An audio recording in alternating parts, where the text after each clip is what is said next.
सत श्री अकाल, मैं अर्शदीप संधू न्यूज़ 18 पंजाब देख रहे दर्शकों का स्वागत है। हाजिर हाँ 2 वजे ਦੀਆਂ 5 ਵੱਡੀਆਂ ਖਬਰਾਂ ਨੂੰ ਲੈ ਕੇ ਤੇ ਪੰਜਵੀਂ ਵੱਡੀ ਖਬਰ ਦਾ ਰੁਖ ਕਰਦੇ ਹਾਂ। ਰਾਜਪੁਰਾ ਦੇ ਸ਼ੰਭੂ ਬੈਰੀਅਰ ਤੋਂ ਧਰਨਾ ਹਟਵਾਉਣ ਦੀ ਕਵਾਇਦ ਹੁਣ ਸ਼ੁਰੂ ਹੋ ਚੁੱਕੀ ਹੈ। ਟਰੱਕ ਆਪਰੇਟਰਾਂ ਦੇ ਨਾਲ ਵਿਧਾਇਕ ਦੀ ਮੀਟਿੰਗ ਜਾਰੀ ਹੈ। ਵਿਧਾਇਕ ਉੱਥੇ ਪਹੁੰਚੇ ਹੋਏ ਨੇ। ਸ਼ੰਭੂ ਬੈਰੀਅਰ ਤੇ ਟਰੱਕ ਯੂਨੀਅਨ ਦਾ ਧਰਨਾ ਲੱਗਿਆ ਹੋਇਆ, ਟਰੱਕ ਆਪਰੇਟਰਾਂ ਦਾ ਧਰਨਾ ਲੱਗਿਆ ਹੋਇਆ, ਜਿਸ ਨੂੰ ਹਟਾਉਣ ਦੀ ਕਵਾਇਦ ਤੇਜ਼ ਹੋ ਚੁੱਕੀ ਹੈ। ਵਿਧਾਇਕ ਗੁਰਲਾਲ ਘਨੌਰ ਟਰੱਕ ਆਪਰੇਟਰਾਂ ਦੇ ਨਾਲ ਗੱਲਬਾਤ ਕਰ ਰਹੇ ਨੇ। पिछले 5 दिनों तो ट्रक ऑपरेटर धरने ते बैठे ने, ट्रक यूनियन बहाल करने की मांग कर रहे ने ते अज विधायक उन्हां दे नाल मीटिंग कर रहे ने, मुलाकात कर रहे ने, गलबात कर रहे ने। इस मसले नूं सुलझाउण दी कोशिश हो रही है। राजपुरा दे शंभू बैरीअर ते धरना लग्या होया है, जिथों हुण धरना हटवाउण दी कवायद तेज हो गई है।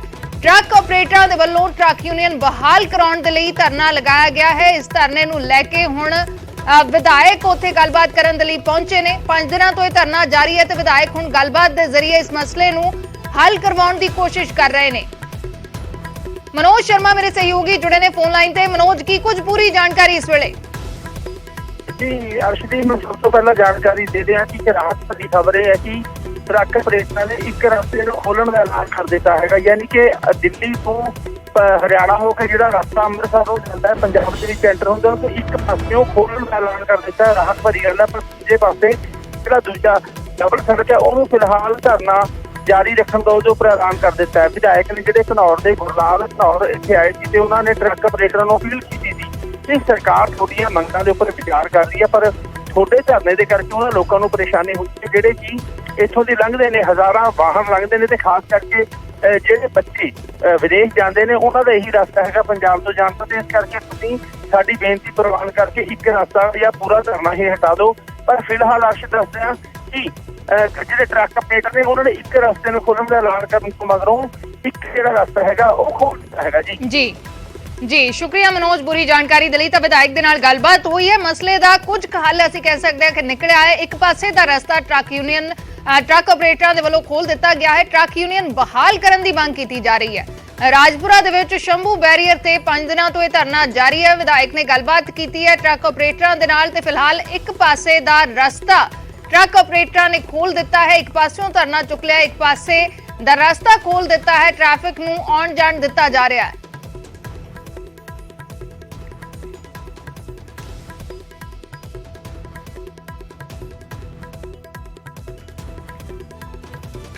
रुख करते हैं इस वेले दी चौथी वड्डी खबर दा। साबका मंत्री बलबीर सिद्धू ने विजिलेंस जांच दीआं खबरां दा खंडन कीता है। उन्होंने कहा कि मेरे खिलाफ कोई भी जांच नहीं चल रही। बलबीर सिद्धू ने प्रेस कॉन्फ्रेंस की है। साबका मंत्री बलबीर सिद्धू ने इन्हां चर्चावां दा खंडन किया है। उन्होंने कहा है कि विजिलेंस दी कोई जांच उन्हां दे खिलाफ नहीं चल रही, मेरे खिलाफ गलत प्रचार किया जा रहा है। उन्होंने कहा कि मैं किसान दा बेटा हाँ, मेहनत नाल इत्थे तक पहुंचिया हाँ, मेरे खिलाफ गलत प्रचार किया जा रहा है। विजिलेंस जांच दी खबरों का उन्होंने खंडन किया है। क्या है कि साडे गैस एजेंसी ट्रांसपोर्ट सने कई चंगे कारोबार ने, मैं हर तरह की जांच के लिए तैयार हाँ। साबका मंत्री बलबीर सिद्धू ने विजिलेंस जांच दी खबरों का खंडन किया है, कहा कि कोई जांच नहीं चल रही।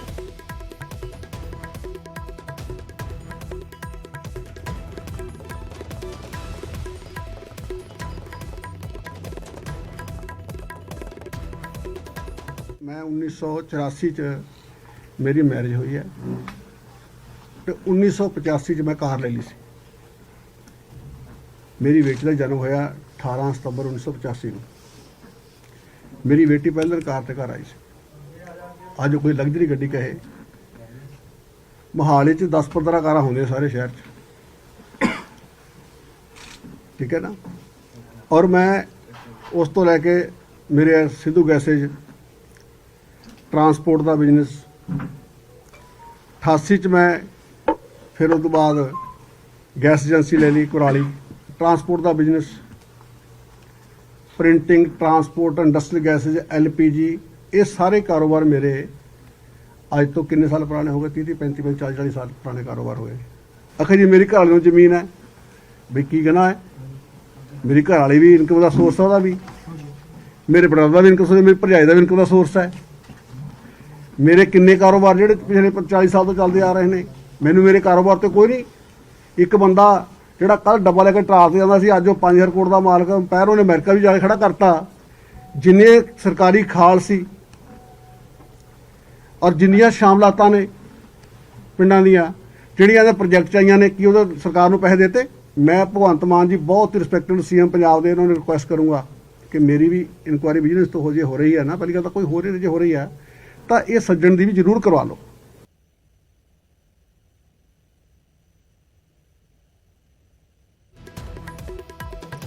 ਤਾਂ ਬਲਬੀਰ ਸਿੱਧੂ ਨੇ ਕਿਹਾ ਹੈ ਕਿ ਜੇ ਕੋਈ ਜਾਂਚ ਕਰਨੀ ਹੈ ਕਰ ਲੈਣ, ਲੇਕਿਨ ਫਿਲਹਾਲ ਕੋਈ ਜਾਂਚ ਨਹੀਂ ਹੋ ਰਹੀ। ਉਹਨਾਂ ਨੇ ਇਹਨਾਂ ਖਬਰਾਂ ਦਾ ਖੰਡਨ ਕੀਤਾ ਹੈ, ਕਿਹਾ ਹੈ ਕੋਈ ਇਨਕੁਆਇਰੀ ਮੇਰੇ ਖਿਲਾਫ ਨਹੀਂ ਹੋ ਰਹੀ। ਉਹਨਾਂ ਨੇ ਕਿਹਾ ਕਿ ਸਾਡੇ ਕਾਰੋਬਾਰ ਨੇ, ਚੰਗੇ ਕਾਰੋਬਾਰ ਨੇ, ट्रांसपोर्ट का भी कारोबार है, मैं किसान दा बेटा हाँ, मेहनत करके इत्थे तक पहुंचिया हाँ, अगर किसी चीज़ की जांच करनी है तो मैं उस दे लई तैयार हाँ, लेकिन मेरे खिलाफ गलत प्रचार किया जा रहा है।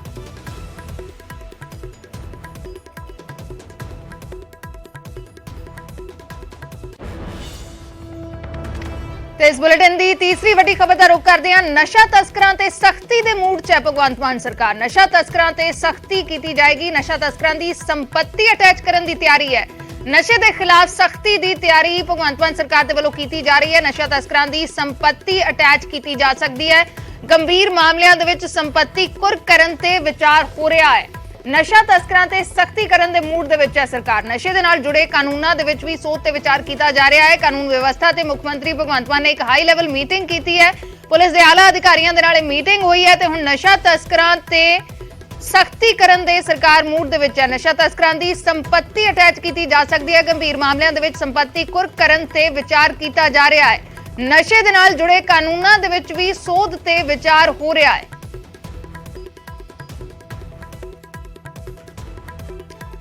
ਮੁੱਖ ਮੰਤਰੀ ਭਗਵੰਤ ਮਾਨ ਦੇ ਵੱਲੋਂ ਆਲਾ ਅਧਿਕਾਰੀਆਂ ਦੇ ਨਾਲ ਇਹ ਵੱਡੀ ਬੈਠਕ ਕੀਤੀ ਗਈ ਹੈ। ਕਾਨੂੰਨ ਵਿਵਸਥਾ ਨੂੰ ਲੈ ਕੇ ਚਰਚਾ ਕੀਤੀ ਗਈ ਹੈ ਤੇ ਇਸ ਵਿਚਾਲੇ ਇਹ ਵੱਡੀ ਖਬਰ ਹੈ, ਨਸ਼ਾ ਤਸਕਰਾਂ ਤੇ ਸਰਕਾਰ ਸਖਤੀ ਕਰਨ ਦੀ ਤਿਆਰੀ ਦੇ ਵਿੱਚ ਹੈ। ਪੰਕਜ ਕਪਾਹੀ ਮੇਰੇ ਸਹਿਯੋਗੀ ਜੁੜੇ ਨੇ। ਪੰਕਜ, ਕੀ ਚਰਚਾ ਜਿਹੜੀ ਹੈ ਇਸ ਮੀਟਿੰਗ ਦੇ ਵਿੱਚ ਹੋਈ ਹੈ, ਕੀ ਪੂਰੀ ਜਾਣਕਾਰੀ? ਦੇਖੋ, ਪੰਜਾਬ ਦੇ ਡੀਜੀਪੀ, ਚੀਫ ਸੈਕਟਰੀ ਅਤੇ ਕਾਨੂੰਨ ਜਿਹੜੇ ਮਾਹਰ ਨੇ, ਐਡਵੋਕੇਟ ਨੇ, ਉਹਨਾਂ ਦੇ ਨਾਲ ਮੁੱਖ ਮੰਤਰੀ ਨੇ ਇੱਕ ਹਾਈ ਲੈਵਲ ਮੀਟਿੰਗ ਕੀਤੀ ਹੈ ਪੰਜਾਬ ਦੀ ਕਾਨੂੰਨ ਵਿਵਸਥਾ ਨੂੰ ਲੈ ਕੇ। ਕਿਉਂਕਿ ਪਿਛਲੇ ਦਿਨਾਂ 'ਚ ਜਿਹੜੇ ਮਰਡਰ ਹੋਏ ਨੇ ਉਹਨਾਂ ਦੇ ਵਿੱਚ ਇਹ ਨਜ਼ਰ ਆਇਆ ਕਿ 18 ਸਾਲ ਤੋਂ 25 ਸਾਲ ਦੇ ਨੌਜਵਾਨ ਜਿਹੜੇ ਨੇ ਉਹ ਨਸ਼ੇ ਦੇ ਚੱਕਰ 'ਚ ਮਰਡਰ ਜਿਹੜੇ ਨੇ ਉਹ ਕਰ ਦਿੰਦੇ ਨੇ। ਤਾਂ ਨਸ਼ਾ ਵੇਚਣ ਵਾਲਿਆਂ ਦੇ ਉੱਤੇ ਹੁਣ ਸਖਤ ਐਕਸ਼ਨ ਲੈਂਦੀ ਹੋਈ ਮਾਨ ਸਰਕਾਰ ਜਿਹੜੀ ਉਹ ਨਜ਼ਰ ਆ ਸਕਦੀ ਹੈ। ਸਲਾਹ ਮਸ਼ਵਰਾ ਕੀਤਾ ਜਾ ਰਿਹਾ ਹੈ ਕਿ ਕਾਨੂੰਨ ਦੇ ਵਿੱਚ ਕਿਵੇਂ ਸੋਧ ਕੀਤਾ ਜਾਵੇ ਤਾਂ ਕਿ ਪੰਜਾਬ ਦੇ ਵਿੱਚ ਜਿਹੜੇ ਨਸ਼ਾ ਵੇਚਦੇ ਨੇ, ਕਿਉਂਕਿ ਜਿਹੜੇ ਨਸ਼ਾ ਵੇਚਦੇ ਨੇ ਅਗਰ ਪੁਲਿਸ ਉਹਨਾਂ ਨੂੰ ਫੜ ਵੀ ਲੈਂਦੀ ਹੈ ਤਾਂ ਕਾਨੂੰਨ ਸਖਤ ਨਹੀਂ ਹੈ ਤਾਂ ਉਹ ਜਲਦ ਰਿਹਾ ਹੋ ਕੇ ਬਾਹਰ ਆਉਂਦੇ ਨੇ ਔਰ ਫਿਰ ਤੋਂ ਨਸ਼ਾ ਵੇਚਣਾ ਸ਼ੁਰੂ ਕਰ ਦਿੰਦੇ ਨੇ। ਤਾਂ ਇਸੇ ਵਜ੍ਹਾ ਕਰਕੇ ਹੁਣ ਮੁੱਖ ਮੰਤਰੀ ਨੇ ਇਹ ਕਿਹਾ ਹੈ ਕਿ ਕਾਨੂੰਨ ਦੇ ਵਿੱਚ ਸੋਧ ਕੀਤਾ ਜਾਵੇ ਤਾਂ ਕਿ ਨਸ਼ਾ ਵੇਚਣ ਵਾਲਿਆਂ ਦੀ ਪ੍ਰਾਪਰਟੀ ਜਿਹੜੀ ਹੈ ਉਹ ਅਟੈਚ ਕਰ ਲਿੱਤੀ ਜਾਵੇ ਔਰ ਅਗਰ ਕਿਤੇ ਵੱਡਾ ਮਾਮਲਾ ਨਸ਼ਾ ਵੇਚਣ ਦਾ ਸਾਹਮਣੇ ਆਉਂਦਾ ਹੈ ਤਾਂ ਉਸ ਦੀ ਪ੍ਰਾਪਰਟੀ ਜਿਹੜੀ ਹੈ ਉਹ ਕੁਰਕ ਵੀ ਕਰ ਲਿੱਤੀ ਜਾਵੇ। ਇਹ ਵੀ ਜਿਹੜੇ ਹੈ ਡੀਜੀਪੀ ਦੇ ਨਾਲ ਜਿਹੜੀ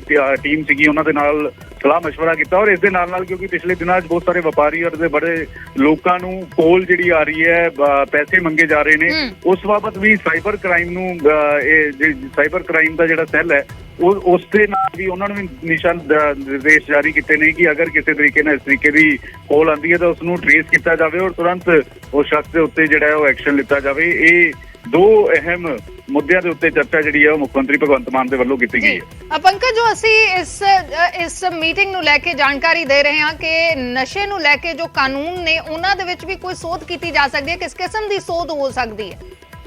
ਦੇਖੋ, ਕਿਉਂਕਿ ਹੁਣ ਤੱਕ ਜਿਹੜੇ ਕਾਨੂੰਨ ਨੇ ਉਸ ਮੁਤਾਬਕ ਅਗਰ ਕੋਈ ਨਸ਼ਾ ਵੇਚਦਾ ਹੈ ਤਾਂ ਉਸਦੇ ਉੱਤੇ ਜਿਹੜੀ ਧਾਰਾ ਲੱਗਦੀਆਂ ਨੇ ਉਸ ਦੇ ਨਾਲ ਉਹਨੂੰ ਆਸਾਨੀ ਦੇ ਨਾਲ ਜ਼ਮਾਨਤ ਮਿਲ ਜਾਂਦੀ ਹੈ ਔਰ ਬਾਹਰ ਆ ਕੇ ਦੁਬਾਰਾ ਤੋਂ ਨਸ਼ਾ ਵੇਚਦਾ। ਕਿਉਂਕਿ ਇਹ ਡੀਜੀਪੀ ਵੱਲੋਂ ਤੇ ਹੋਰ ਪੁਲਿਸ ਅਫਸਰਾਂ ਦੇ ਵੱਲੋਂ ਮੁੱਖ ਮੰਤਰੀ ਨੂੰ ਇਸ ਬਾਬਤ ਜੋ ਜਾਣਕਾਰੀ ਦਿੱਤੀ ਤਾਂ ਉਹਨਾਂ ਨੇ ਕਿਹਾ ਕਿ ਅਜਿਹਾ ਕਾਨੂੰਨ ਬਣਨਾ ਚਾਹੀਦਾ ਹੈ ਕਿ ਅਗਰ ਨਸ਼ਾ ਤਸਕਰ ਕਾਨੂੰਨ ਜੇਕਰ ਨਸ਼ਾ ਵੇਚਦਾ ਹੈ ਤਾਂ ਉਸ ਦੀ ਪ੍ਰਾਪਰਟੀ ਅਟੈਚ ਕਰ ਲਿੱਤੀ ਜਾਵੇ। ਅਗਰ ਪ੍ਰਾਪਰਟੀ ਅਟੈਚ ਹੋਏਗੀ ਤਾਂ ਉਸ ਨੂੰ ਡਰ ਹੋਏਗਾ ਔਰ ਅਗਰ ਕੋਈ ਵੱਡਾ ਕੇਸ ਆਉਂਦਾ ਤਾਂ ਪ੍ਰਾਪਰਟੀ ਕੁਰਕ ਕੀਤੀ ਜਾਵੇ। ਤਾਂ ਇਸੇ ਵਜ੍ਹਾ ਕਰਕੇ ਜਿਹੜੇ ਕਾਨੂੰਨ ਦੇ ਸਮਝਦਾਰ ਨੇ, ਮਾਹਰ ਨੇ, ਵਕੀਲ ਨੇ, ਉਹਨਾਂ ਦੇ ਨਾਲ ਵੀ ਸਲਾਹ ਮਸ਼ਵਰਾ ਕੀਤਾ ਜਾ ਰਿਹਾ ਹੈ ਕਿ ਕਿਵੇਂ ਕਾਨੂੰਨ ਦੇ ਵਿੱਚ ਸੋਧ ਕੀਤਾ ਜਾਵੇ ਤਾਂ ਕਿ ਇਹਨਾਂ ਦੀ ਪ੍ਰਾਪਰਟੀ ਅਟੈਚ ਕੀਤੀ ਜਾਵੇ, ਕੁਰਕ ਕੀਤੀ ਜਾਵੇ ਔਰ ਕੈਬਨਿਟ ਦੇ ਵਿੱਚ ਇਸ ਬਾਬਤ ਜਿਹੜਾ ਉਹ ਫੈਸਲਾ ਲਿੱਤਾ ਜਾ ਸਕਦਾ ਹੈ। ਔਰ ਹੁਣ ਜਿਹੜੀ ਪੰਜਾਬ ਏਜੀ ਦੀ ਟੀਮ ਹੈ, ਜਿਹੜੇ ਵਕੀਲਾਂ ਦਾ ਪੈਨਲ ਹੈ, ਉਹ ਇਸ ਬਾਬਤ ਸਲਾਹ ਮਸ਼ਵਰਾ ਜਿਹੜਾ ਮੁੱਖ ਮੰਤਰੀ ਦੇ ਆਦੇਸ਼ਾਂ ਤੋਂ ਬਾਅਦ ਕਰਦਾ ਹੋਇਆ ਨਜ਼ਰ ਆ ਰਿਹਾ। ਪੰਕਜ, ਇਹ ਵੀ ਇੱਕ ਪੁਆਇੰਟ ਇਸ ਪੂਰੇ ਮਾਮਲੇ ਦੇ ਨਾਲ ਜੁੜਿਆ ਹੋਇਆ, ਨਸ਼ੇ ਦੇ ਮਾਮਲੇ ਦੇ ਨਾਲ ਜੁੜਿਆ ਹੋਇਆ, ਜੋ ਪਿਛਲੇ ਦਿਨਾਂ ਦੇ ਵਿੱਚ ਬੀਜੇਪੀ ਦੇ ਵਿਧਾਇਕ,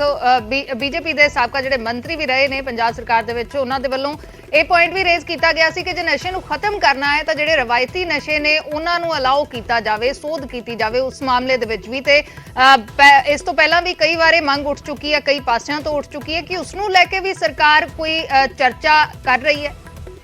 देखो, इस बाबत फिलहाल कोई चर्चा नहीं हो रही, क्योंकि सरकार का यह मानना है नशा का नशा है, चाहे रवायती नशा अफीम, चूरा पोस्ट होवे या चिट्टा होवे।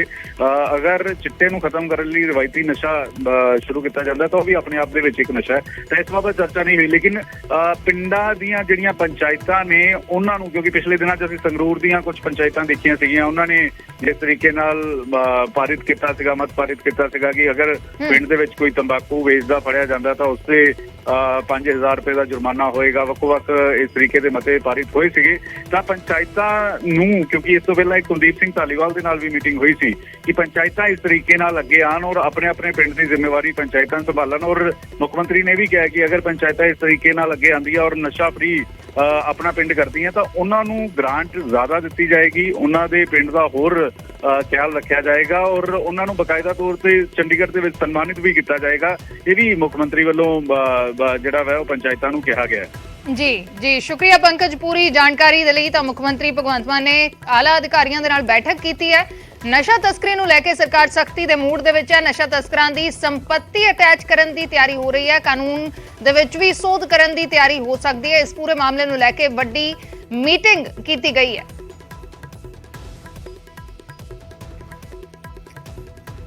ਤੇ ਹੁਣ ਇਸ ਵੇਲੇ ਦੀ ਦੂਸਰੀ ਵੱਡੀ ਖਬਰ ਦਾ ਰੁਖ ਕਰਦੇ ਹਾਂ। ਚੰਡੀਗੜ੍ਹ ਦੇ ਵਿੱਚ ਬੰਬ ਡਿਫਿਊਜ਼ ਨਹੀਂ ਹੋ ਸਕਿਆ। ਸੈਕਟਰ 2 ਤੋਂ ਹੁਣ ਕਮਾਂਡ ਏਰੀਆ ਦੇ ਵਿੱਚ ਬੰਬ ਨੂੰ ਲਿਜਾਇਆ ਗਿਆ ਹੈ। ਆਰਮੀ ਦੀ ਟੀਮ ਉੱਥੋਂ ਬੰਬ ਲਿਜਾ ਚੁੱਕੀ ਹੈ। ਜਾਂਚ ਕੀਤੀ ਗਈ ਸੀ ਐਕਸਪਰਟ ਟੀਮ ਦੇ ਵੱਲੋਂ, ਜਿਸ ਤੋਂ ਬਾਅਦ ਇੱਥੇ ਬੰਬ ਡਿਫਿਊਜ਼ ਨਹੀਂ ਕੀਤਾ ਗਿਆ ਜਿੱਥੇ ਮਿਲਿਆ ਸੀ। ਪਹਿਲਾਂ ਇੱਥੇ ਹੀ ਇਹ ਦੱਸਿਆ ਗਿਆ ਸੀ ਕਿ ਇੱਥੇ ਹੀ ਡਿਫਿਊਜ਼ ਕੀਤਾ ਜਾਏਗਾ ਇਸ ਬੰਬ ਨੂੰ, ਲੇਕਿਨ ਉੱਥੇ ਡਿਫਿਊਜ਼ ਨਹੀਂ ਕੀਤਾ ਗਿਆ। ਇੰਸਪੈਕਸ਼ਨ ਤੋਂ ਬਾਅਦ ਆਰਮੀ ਦੀ ਟੀਮ ਉਸ ਬੰਬ ਨੂੰ ਕਮਾਂਡ ਏਰੀਆ ਦੇ ਵਿੱਚ ਲਿਜਾ ਚੁੱਕੀ ਹੈ ਤੇ ਕਿਸੇ ਸੇਫ ਜਗ੍ਹਾ ਦੇ ਉੱਤੇ ਉਸ ਨੂੰ ਡਿਫਿਊਜ਼ ਕੀਤਾ ਜਾਏਗਾ। ਕੱਲ ਮੁੱਖ ਮੰਤਰੀ ਦੇ ਹੈਲੀਪੈਡ ਦੇ ਨੇੜੇ ਬੰਬ ਬਰਾਮਦ ਹੋਇਆ ਸੀ, ਬੰਬ ਮਿਲਿਆ ਸੀ, ਜ਼ਿੰਦਾ ਬੰਬ ਮਿਲਿਆ ਸੀ, ਤਾਂ ਹੁਣ ਉਸ ਨੂੰ ਡਿਫਿਊਜ਼ ਉੱਥੇ ਨਹੀਂ ਕੀਤਾ ਗਿਆ। ਆਰਮੀ ਦੀ ਜੋ ਟੀਮ ਹੈ ਉਹ ਉਸ ਨੂੰ ਉੱਥੋਂ ਲਿਜਾ ਚੁੱਕੀ ਹੈ, ਬੰਬ ਨੂੰ ਉੱਥੋਂ ਲਿਜਾ ਚੁੱਕੀ ਹੈ। ਇਸ ਦੀ ਜਾਂਚ ਵੀ ਕੀਤੀ ਜਾਏਗੀ ਤੇ ਕਿਸੇ ਸੇਫ ਜਗ੍ਹਾ ਤੇ ਲਿਜਾ ਕੇ ਬੰਬ ਨੂੰ ਡਿਫਿਊਜ਼ ਕੀਤਾ ਜਾਏਗਾ।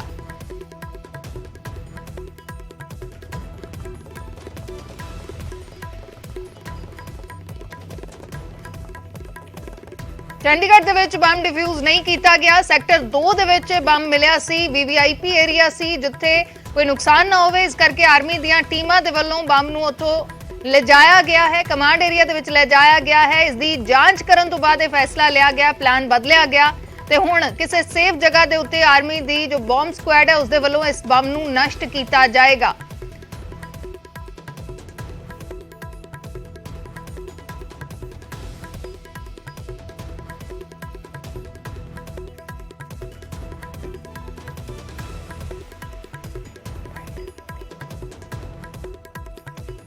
ਤੇ ਇਸ ਬੁਲੇਟਿਨ ਦੀ ਪਹਿਲੀ ਵੱਡੀ ਖਬਰ ਦਾ ਰੁਖ ਕਰਦੇ ਹਾਂ। ਦਿੱਲੀ ਦਰਿੰਦਗੀ ਮਾਮਲੇ ਦੇ ਵਿੱਚ ਨਵਾਂ ਖੁਲਾਸਾ ਹੋਇਆ ਹੈ। ਲੜਕੀ ਦੇ ਨਾਲ ਸਕੂਟੀ ਤੇ ਉਸਦੀ ਦੋਸਤ ਵੀ ਮੌਜੂਦ ਸੀ ਜਿਸ ਵੇਲੇ ਪੂਰਾ ਹਾਦਸਾ ਵਾਪਰਿਆ। ਐਕਸੀਡੈਂਟ ਤੋਂ ਕਰੀਬ 15 ਮਿੰਟ ਪਹਿਲਾਂ ਦੀ CCTV ਫੁਟੇਜ ਸਾਹਮਣੇ ਆਈ ਹੈ। ਲੜਕੀ ਦੇ ਨਾਲ ਸਕੂਟੀ ਤੇ ਉਸਦੀ ਦੋਸਤ ਵੀ ਸੀ। ਮ੍ਰਿਤਕ ਲੜਕੀ ਆਪਣੀ ਦੋਸਤ ਨੂੰ ਡ੍ਰੌਪ ਕਰਨ ਦੇ ਲਈ ਜਾ ਰਹੀ ਸੀ, ਉਸਨੂੰ ਛੱਡਣ ਦੇ ਲਈ ਜਾ ਰਹੀ ਸੀ। ਪਾਰਟੀ ਵਾਲੀ ਥਾਂ ਦੀ CCTV ਸਾਹਮਣੇ ਆਈ ਹੈ। ਹੋਟਲ ਦੀ ਇੱਕ CCTV ਸਾਹਮਣੇ ਆਈ ਹੈ। ਉਸ ਦੇ ਨਾਲ ਇੱਕ ਹੋਰ ਲੜਕੀ ਸਕੂਟੀ ਤੇ ਨਜ਼ਰ ਆ ਰਹੀ ਹੈ। ਸਕੂਟੀ ਤੇ ਇਕੱਠਿਆਂ ਰਵਾਨਾ ਹੋਣ ਦੀਆਂ CCTV ਤਸਵੀਰਾਂ ਸਾਹਮਣੇ ਆਈਆਂ ਨੇ। ਦੂਸਰੀ ਲੜਕੀ ਉਸ ਵੇਲੇ ਨਾਲ ਮੌਜੂਦ ਸੀ ਜਿਸ ਵੇਲੇ ਇਹ ਟੱਕਰ ਹੋਈ ਹੈ। ਹਾਲਾਂਕਿ ਪੁਲਿਸ ਦਾ ਕਹਿਣਾ ਹੈ ਕਿ ਇਸ ਲੜਕੀ ਨੂੰ ਕੋਈ ਸੱਟ ਨਹੀਂ ਲੱਗੀ ਸੀ। ਹਾਦਸੇ ਤੋਂ ਬਾਅਦ ਉੱਥੋਂ ਉੱਠ ਕੇ ਇਹ ਲੜਕੀ ਚਲੀ ਗਈ। ਜੋ ਪੁਲਿਸ ਦਾ ਇਸ ਪੂਰੇ ਮਾਮਲੇ ਦੇ ਵਿੱਚ ਹੁਣ ਬਿਆਨ ਆਇਆ ਹੈ, ਦਰਿੰਦਗੀ ਮਾਮਲੇ ਦੇ ਵਿੱਚ ਨਵਾਂ ਮੋੜ ਆਇਆ ਹੈ। ਮ੍ਰਿਤਕ ਲੜਕੀ ਦੀਆਂ ਲੱਤਾਂ ਗੱਡੀ ਦੇ ਵਿੱਚ ਫਸ ਗਈਆਂ ਸੀ। ਪੁਲਿਸ ਦਾ ਕਹਿਣਾ ਹੈ ਕਿ ਮ੍ਰਿਤਕ ਲੜਕੀ ਦੀ ਦੋਸਤ ਜਾਂਚ ਦੇ ਵਿੱਚ ਸਹਿਯੋਗ ਕਰ ਰਹੀ ਹੈ। ਦੂਸਰੀ CCTV ਦੇ ਵਿੱਚ ਮੁਲਜ਼ਮਾਂ ਦੀ ਕਾਰ ਵੀ ਨਜ਼ਰ ਆ ਰਹੀ ਹੈ। ਇੱਕ ਹੋਰ CCTV ਸਾਹਮਣੇ ਆਈ ਹੈ ਜਿਸ ਦੇ ਵਿੱਚ ਰਾਤ ਕਰੀਬ 2 ਵਜੇ ਦੀਆਂ ਤਸਵੀਰਾਂ ਨੇ। ਦੇਖਿਆ ਜਾ ਸਕਦਾ ਹੈ ਕਿ ਮੁਲਜ਼ਮਾਂ ਦੀ ਬਲੈਨੋ ਕਾਰ ਆਊਟਰ ਦਿੱਲੀ ਦੇ ਕ੍ਰਿਸ਼ਨ ਨਗਰ ਇਲਾਕੇ ਤੋਂ ਗੁਜ਼ਰ ਰਹੀ ਹੈ। ਤਾਂ ਦਿੱਲੀ ਦੇ ਦਰਿੰਦਗੀ ਮਾਮਲੇ 'ਚ ਨਵਾਂ ਮੋੜ ਆਇਆ ਹੈ। ਲੜਕੀ ਸਕੂਟੀ ਤੇ ਇਕੱਲੀ ਨਹੀਂ ਸੀ, ਉਸਦੀ ਦੋਸਤ ਉਸ ਦੇ ਨਾਲ ਮੌਜੂਦ ਸੀ। ਸਵਾਲ ਕਈ ਸਾਰੇ ਇਸ ਨੂੰ ਲੈ ਕੇ ਉੱਠਦੇ ਨੇ ਕਿ 3 ਦਿਨਾਂ ਤੱਕ ਲੜਕੀ ਨੇ ਖੁਦ ਪੁਲਿਸ ਨੂੰ ਜਾਂ ਉਸਦੇ ਪਰਿਵਾਰਕ ਮੈਂਬਰਾਂ ਨੂੰ ਕਿਉਂ ਕੰਟੈਕਟ ਨਹੀਂ ਕੀਤਾ। ਕਈ ਸਾਰੇ ਸਵਾਲ ਇਸ ਮਾਮਲੇ ਦੇ ਨਾਲ ਜੁੜ ਰਹੇ ਨੇ। ਪੁਲਿਸ ਦਾ ਕਹਿਣਾ ਹੈ ਕਿ ਲੜਕੀ ਪੁਲਿਸ ਨੂੰ ਕੋਆਪਰੇਟ ਕਰ ਰਹੀ ਹੈ, ਉਸਦੇ ਬਿਆਨ ਦਰਜ ਕੀਤੇ ਜਾ ਰਹੇ ਨੇ।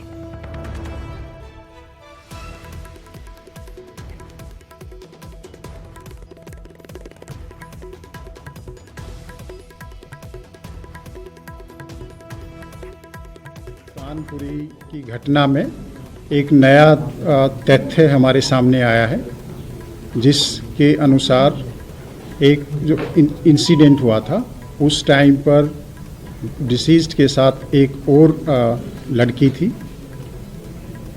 और उसके मुताबिक ये जो घटना घटी है उस टाइम पर वो थी और उसको कोई इंजरी नहीं हुई थी और वो उठकर वहाँ से चली गई थी।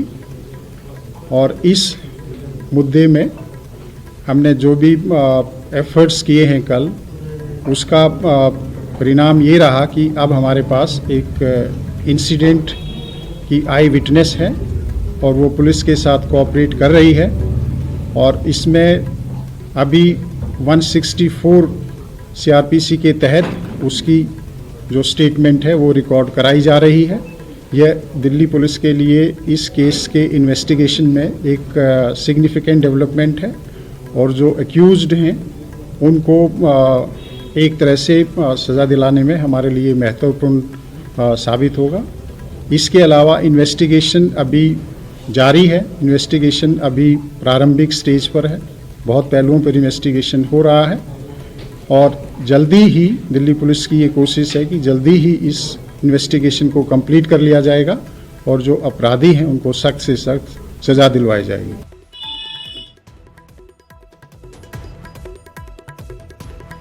तो पुलिस का कहना है कि जल्द तो जल्द इस पूरे मामले की इन्वेस्टिगेशन कर ली जाएगी ते जो दोषी ने उन्होंने सख्त तो सख्त सजा दिवाई जाएगी। लड़की कोऑपरेट कर रही है, जो दूसरी लड़की सी वो कोऑपरेट कर रही है। ਇਹ ਤਸਵੀਰਾਂ ਨੇ ਸੀਸੀਟੀਵੀ ਤਸਵੀਰਾਂ ਜਿਸ ਹੋਟਲ ਚੋਂ ਰਾਤ ਦੇ ਵੇਲੇ ਇਹ ਦੋਵੇਂ ਲੜਕੀਆਂ ਨਿਕਲੀਆਂ ਨੇ। ਸਕੂਟੀ ਦੇ ਉੱਤੇ ਇੱਕ ਹੋਰ ਲੜਕੀ ਵੀ ਨਾਲ ਮੌਜੂਦ ਸੀ। ਨਵਾਂ ਮੋੜ ਇਸ ਮਾਮਲੇ ਦੇ ਵਿੱਚ ਆਇਆ ਹੈ। ਲੜਕੀ ਨੇ ਸਟੈਂਡ ਤੋਂ ਸਕੂਟੀ ਕੱਢੀ ਹੈ ਤੇ ਦੂਸਰੀ ਲੜਕੀ ਉਸ ਦੇ ਨਾਲ ਮੌਜੂਦ ਸੀ। ਸਕੂਟੀ ਦੇ ਉੱਤੇ ਉਸ ਦੇ ਨਾਲ ਸਵਾਰ ਸੀ। 15 ਮਿੰਟ ਪਹਿਲਾਂ, ਹਾਦਸੇ ਤੋਂ 15 ਮਿੰਟ ਪਹਿਲਾਂ ਦੀ ਇਹ ਸੀਸੀਟੀਵੀ ਫੁਟੇਜ ਹੈ।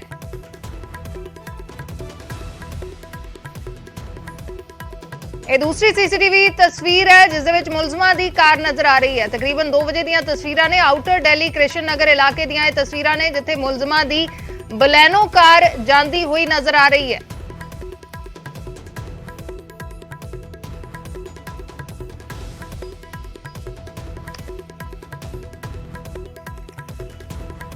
एक्सक्लूसिव तस्वीरां इस वेले दिखा रहे हैं। कई होर तस्वीरां इस पूरे मामले दे विच सामने आईयां ने जिस दे विच दोवें लड़कियां लड़ाई करदियां आपस दे विच नजर आ रही ने। जो कई सारे खुलासे हुण तक इस मामले दे विच होए ने। ये भी जानकारी मिल रही सी कि दोवें लड़कियां दा झगड़ा होया सी उस होटल दे विच, तां ये दोवें लड़कियां आपस दे विच झगड़ा करदियां उत्थे नजर आ रही ने। ये होटल दे बाहर दी सीसीटीवी फुटेज है। आपस दे विच झगड़ा करदियां दोवें लड़कियां नजर आ रही ने।